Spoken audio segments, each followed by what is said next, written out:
já me conhece, eu sou o professor Eduardo Maciel e eu quero que você aprenda mais e mais nesse módulo que nós estamos caminhando junto, avançando, para termos um pleno conhecimento sobre o evangelismo. Agora nós vamos falar sobre a evangelização regular. Não é aquela evangelização programática como nós vimos nos programas evangelísticos nas últimas aulas, mas agora sim é uma evangelização constante, é uma evangelização regular. Os cristãos do Novo Testamento, eles estavam todos envolvidos em uma tarefa de ganhar os perdidos para Cristo. Eles não consideravam como dever apenas dos pastores a tarefa de ganhar almas. Cada qual a enfrentava com a sua própria responsabilidade e missão pessoal. Quando falamos que nós temos uma missão e essa missão ela deve ser desenvolvida, nós estamos falando do ID, né? Ide, portanto, e pregai o evangelho a toda criatura.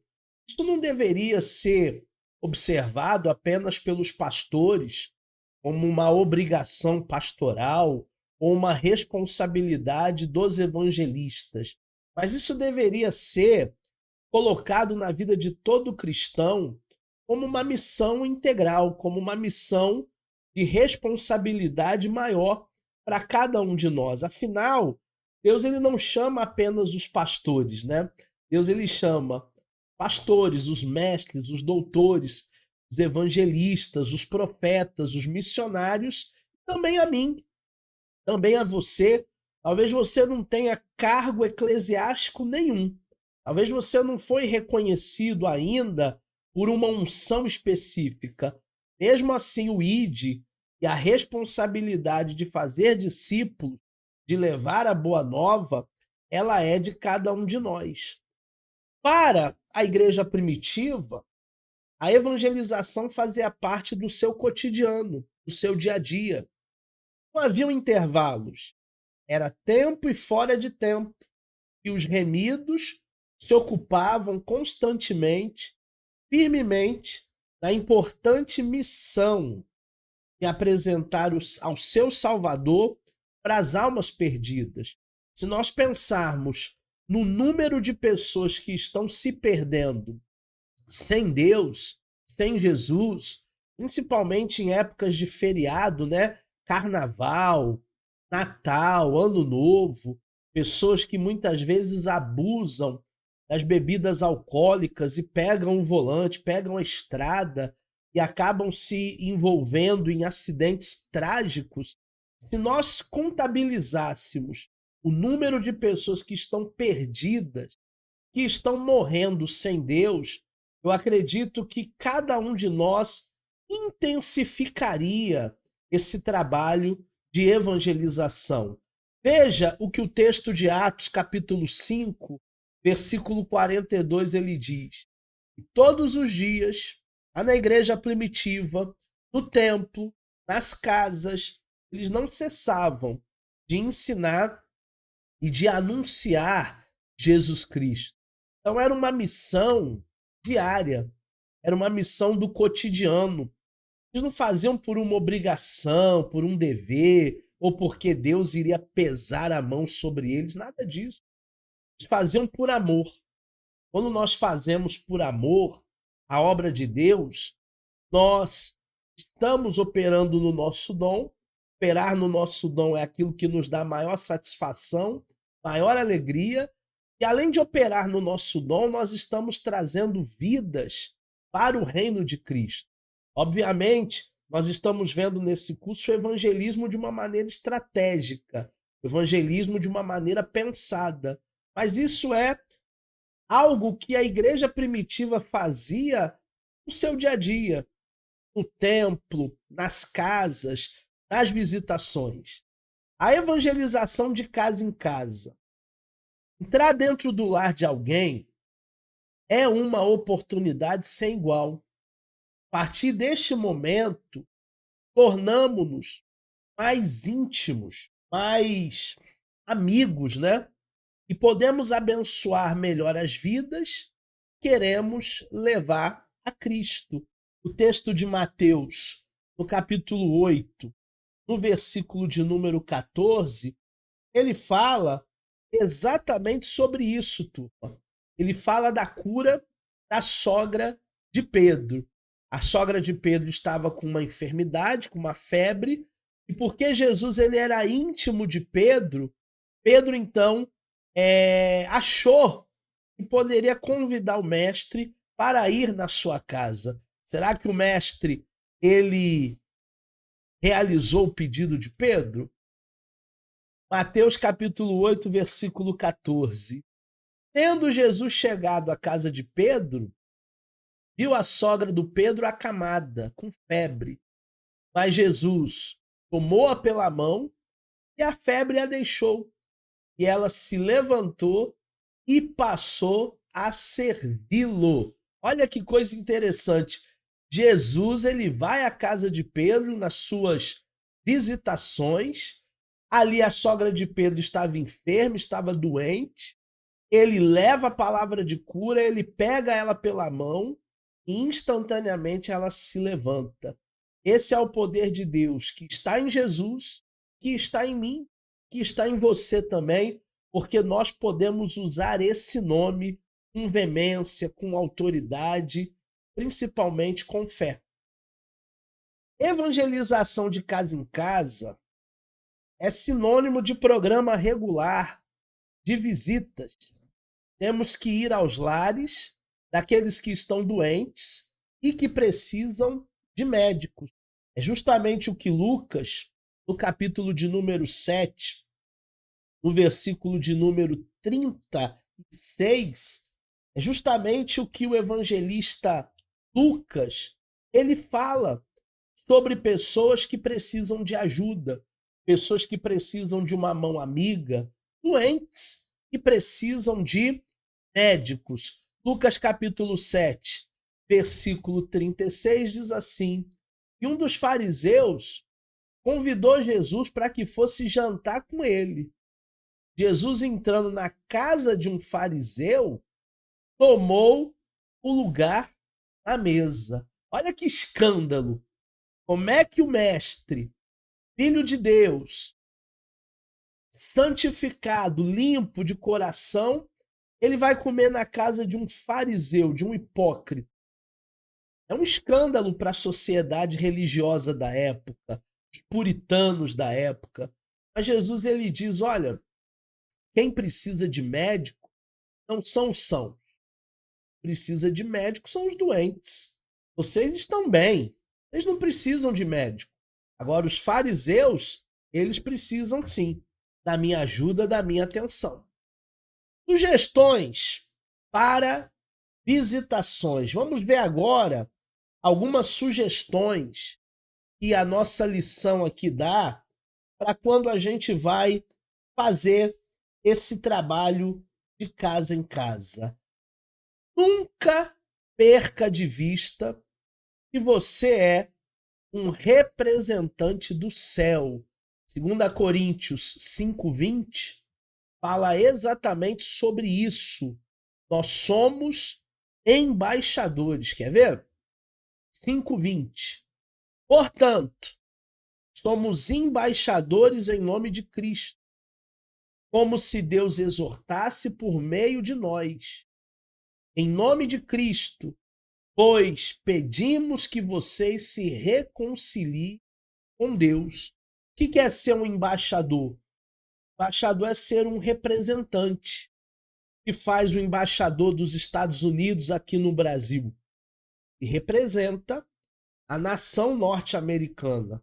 Quando há um incidente com algum americano aqui em solo brasileiro, esse americano, esse gringo, né, como a gente carinhosamente chama os americanos, esse gringo ele pode pedir ajuda no consulado, na embaixada, e o governo americano vai fazer essa representação daquele cidadão que não é nem brasileiro, mas está aqui em solo brasileiro e que tem a sua a sua representação. Embaixador é justamente isso, né? Que nos representa. A primeira coisa, quando a gente chega no lar de alguém, na casa de alguém, a gente precisa lembrar que somos embaixadores do Deus vivo, levamos uma palavra de vida, uma palavra de paz. Nós não estamos ali por nós mesmos, estamos ali representando Cristo. A segunda coisa é sempre você levar uma Bíblia. Todo o nosso pensamento deve estar moldado de acordo com as Escrituras. É ela quem nos inspira dia após dia. Eu sei que hoje a gente tem uma grande ajuda da tecnologia.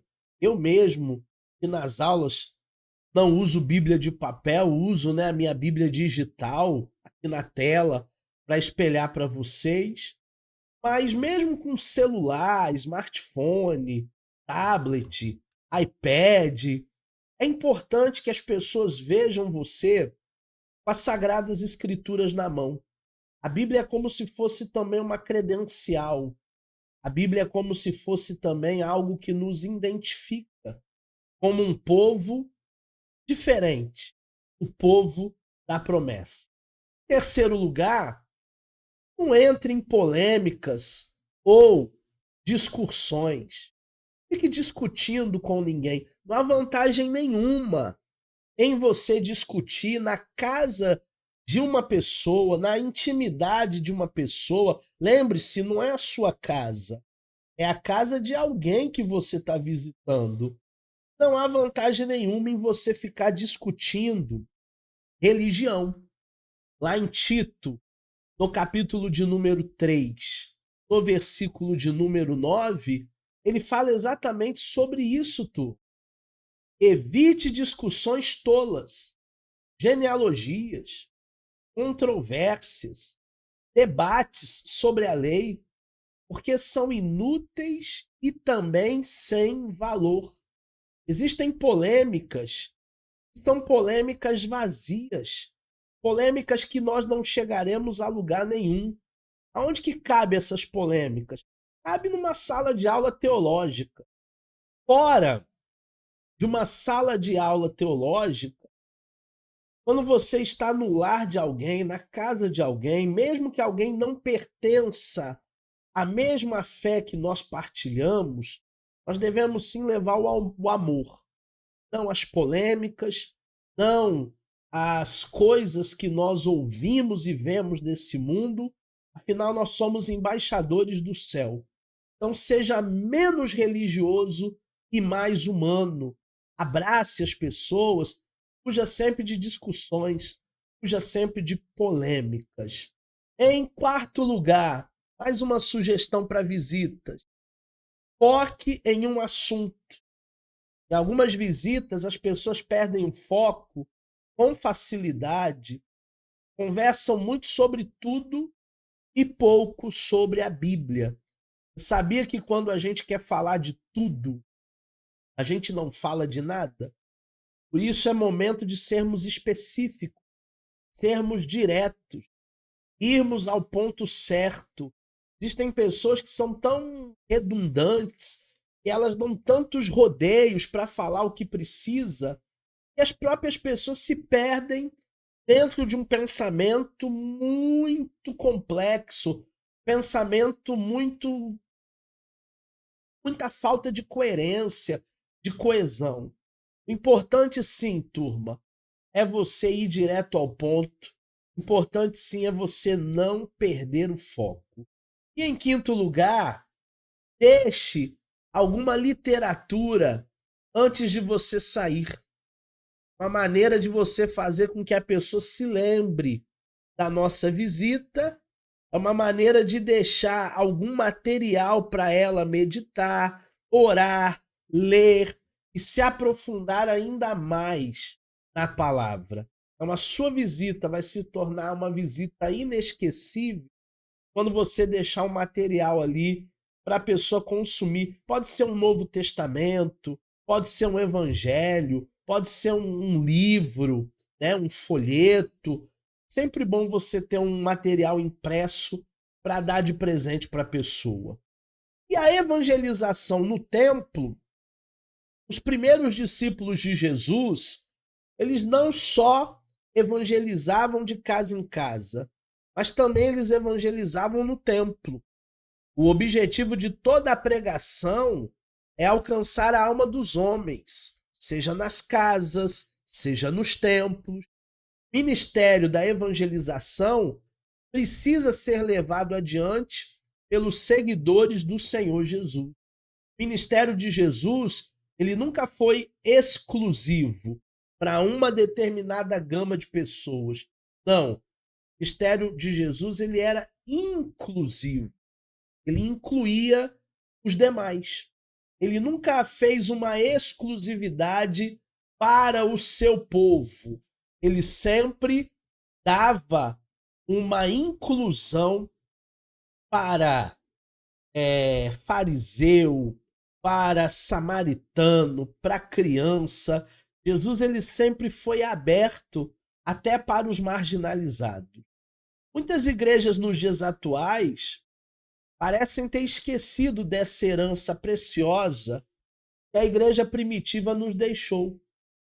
Primeiros discípulos, eles não se preocupavam com número ou com quantidade de membro, mas eles se esforçavam para possuir homens e mulheres que fossem testemunhas vivas, cujas vidas ardessem pelo zelo e pela obra da evangelização. Acho que a igreja de hoje está muito preocupada com números, estatísticas, com aumento na frequência da igreja, e elas se esquecem do mais importante, que são as almas, que são as testemunhas de Cristo. Então eu e você, de maneira estratégica, devemos evangelizar de casa em casa, mas devemos evangelizar no templo também, porque existem muitas pessoas que ainda não conhecem a Cristo.